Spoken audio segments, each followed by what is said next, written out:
What's up, guys? Welcome back to Taking the Field with Stevie Mac. On this episode, I am joined by the PLL beat writer for the Boston Cannons, Sarah Griffin. Sarah, thanks for taking some time.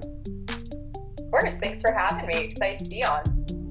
So, just to start out, to kind of look back, I guess at the first half of the season for the Cannons, they start out the year 4-2. What are maybe some of your impressions from that first half of the season, or maybe some storylines that you took from that first 6 games or so?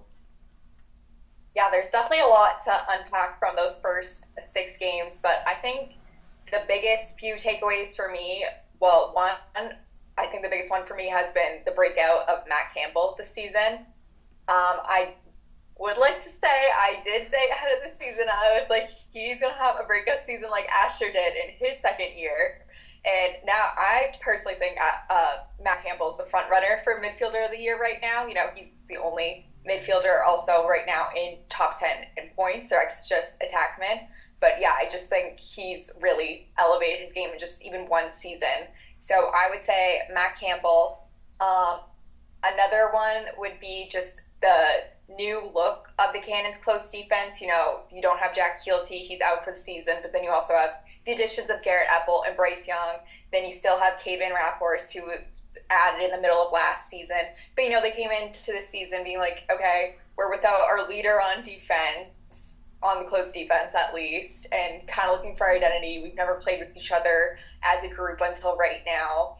So I just think the way that they've really assimilated and worked off of each other very quickly in such a short amount of time has been awesome to see, because they are right now, I think, tied with the Chaos in lowest scores against, which my opinion, Chaos has the best defense in the league. So I think that's a pretty nice accomplishment, and it's only going to get better as they continue to mesh. And then I think my last biggest takeaway from the first half of the season would just be that the Cannons offense hasn't even come close to reaching their peak yet.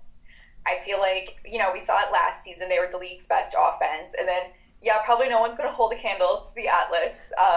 No one's going to catch up to them in terms of offensive production this season, which is fine. I think, you know, the Cannons do have the second highest score as an offense, I think, in the league it is. But also they have the third lowest shooting percentage, which I think is something that's kind of glaring. In a lot of games, it's like, okay, they do always have like this great second half, but then it's like, okay, especially the first half of games, it's like, all right, where are these shots coming from? I feel like we have to be kind of smarter with the shots we're taking. And I think that's more just, they're still kind of finding their flow. And I think we saw them get into that groove finally again in the game against the Water Dogs at Harvard. And now, you know, you had Will Manny, so hopefully that will definitely bolster and help find your flow more there.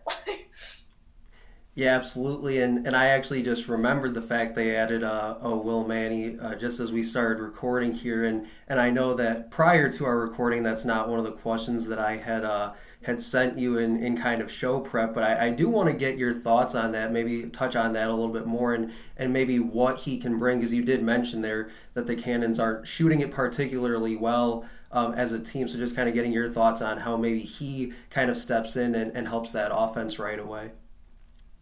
Yeah, you know, it's funny. I actually talked to Will this morning because I'm doing obviously a story on him that's going to come out tomorrow. But I was just, you know, kind of getting a feel for him of what, you know, like, what do you think your role is going to be? Which he made a good point. The Cannons kind of play a positionless lacrosse, which fits his style really well, because yes, he is the guy that's going to be right there to put the finish on it for you. But like, you know, there's no guy, especially in the Cannons attack. It's not like yes, Asher's the quarterback from X, but it's not like Marcus is relegated to one specific job and Matt Kavanaugh is not relegated to one specific job. And then you have Matt Campbell in the mix too. You know, I think that will really help Will get back into his game, because I feel like he was kind of set to one specific role with the Whip Snakes. And of course, you can't underestimate the connection he already has with Marcus. Like, we know how well they play with each other.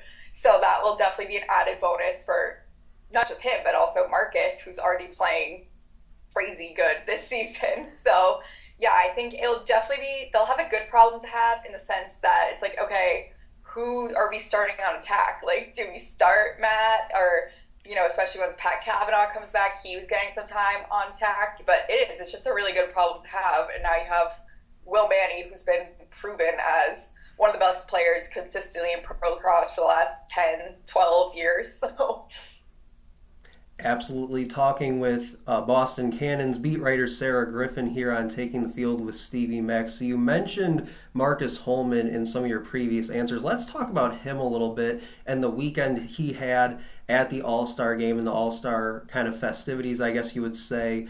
Took home the accuracy challenge again, was also named the game's MVP as well. Kind of just talk about the weekend that he had and some of the other Cannons that were a part of the All-Star weekend as well.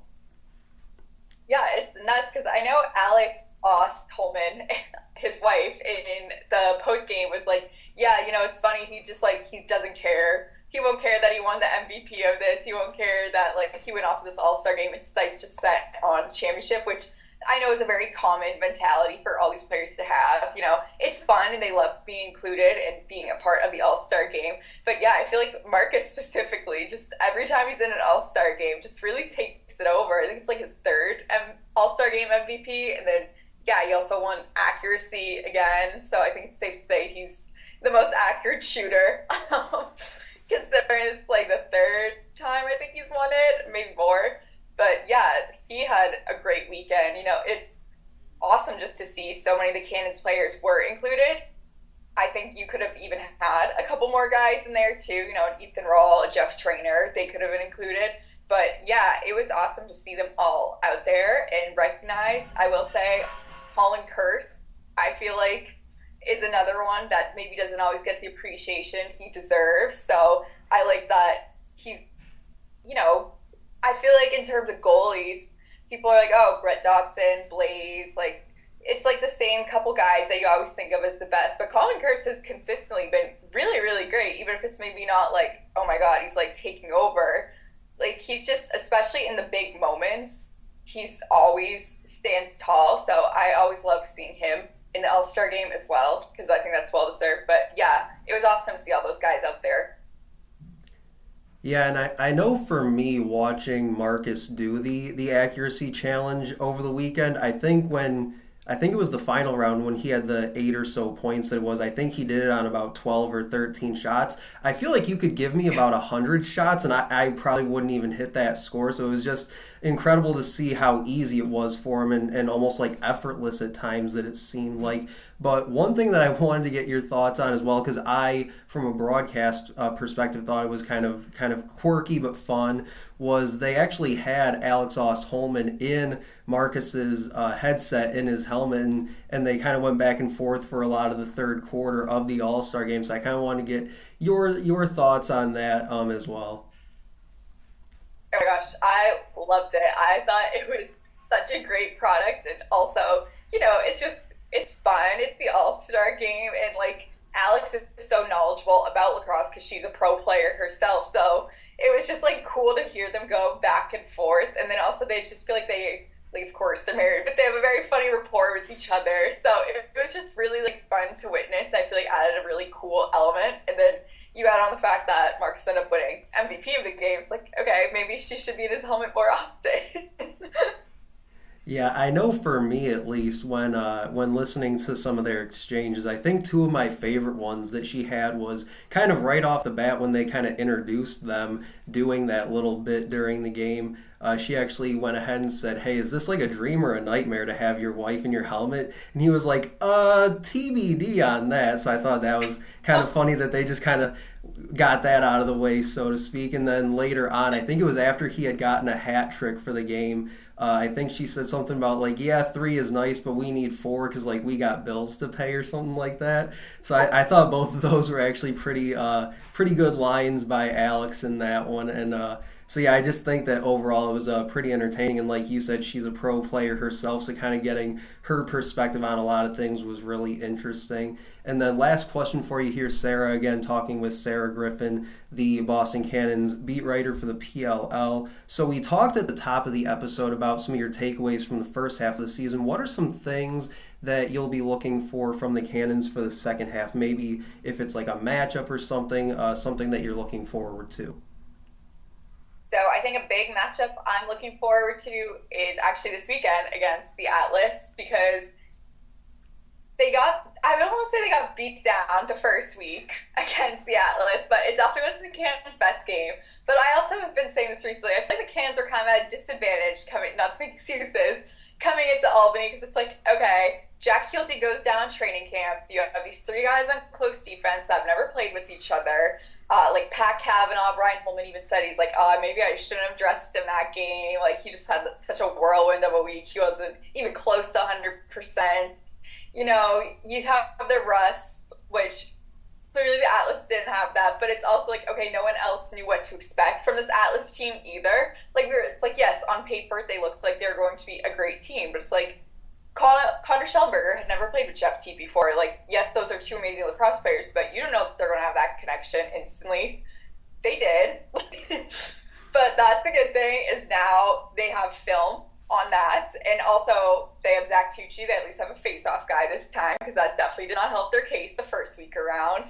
But I am very interested in seeing how it plays out this weekend because they're in the same Eastern Conference. So if there was no Atlas, Cairns would be number one. And I know all those guys in that locker room really just want to get to that championship game. And you're going to have to beat Atlas at one point to get to there if you're in the same conference. So Yeah, absolutely. And I know that from maybe a historical standpoint, since they brought the Cannons back to the PLL, they've been so close so many times, it seems like, whether it's regular season or whether it's playoffs. So I think you're right. I think eventually they do have to kind of get one over on the Atlas. I think from an Atlas perspective, it's kind of like how it was for a long time with the Whip Snakes. It's like the Whip Snakes always had kind of the upper hand in that matchup, but you knew eventually the Atlas were going to get one, and I wouldn't be surprised if the Cannons, maybe if not this weekend upcoming, but eventually I do think that they'll break through and get that one. But Sarah,